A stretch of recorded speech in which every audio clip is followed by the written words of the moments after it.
And action. Stop! No! So we finally released another short horror film after a couple weeks of radio silence, and I was able to experiment with some effects I haven't done since I was like 12 years old. Now, before we get into it, go check out our latest film if you haven't already, because there are spoilers ahead. So without further ado, here's how we made The Mannequin. We spent the last month or so writing various short films that, as always, we could shoot around the apartment. And every time we'd finish a script, something would happen that made it really difficult to start filming. Like the special effects makeup artist wasn't available, or we had plans to see my parents that week, meaning we couldn't have actors come over because COVID. Or we wrote something that required us to build a set that would have taken way too long or cost way too much money. And so, like always, we put our heads together and came up with an idea that we could film ourselves without anybody else and use things around the house that we already had.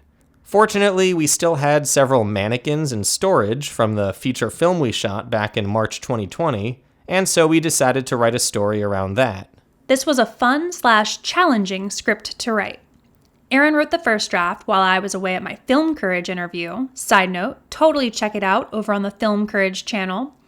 I read through his draft and really liked some creepy parts, like the mannequin falling into the crack of the roommate's door, and my character being locked away in the roommate's room for the sinister torment. Hello? We had a hard time trying to explain what this roommate was up to without being extremely on the nose with that dialogue.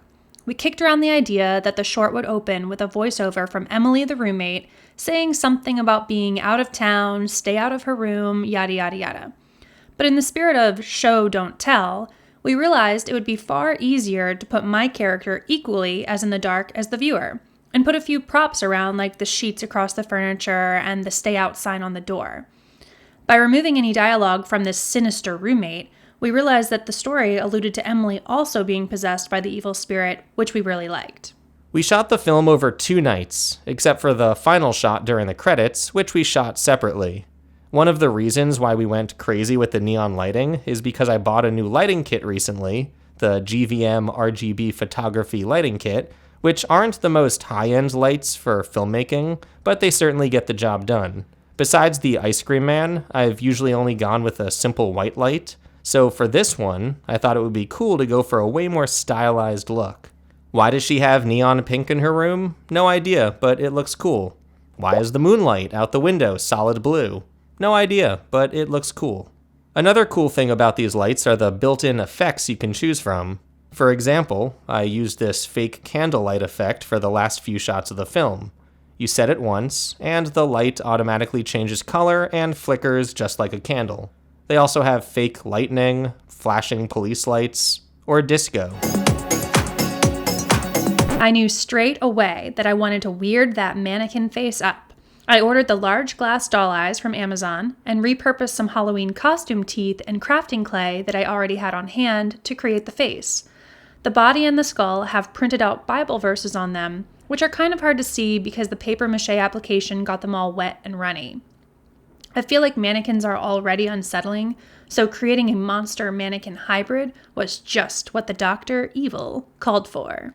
Side note, this mannequin was far too creepy to stay in the house every night, so I politely escorted it out to the balcony and locked the door. One of the things I was most excited for was finally being able to do some stop-motion animation for the first time since I was about 12 years old. We animated the mannequin twice. First when the head rotated in the background, and for the final shot when the head turns and the mouth opens. We locked off the camera and moved the mannequin 1 frame at a time. For the final shot of the head turning, I think we shot about 72 frames.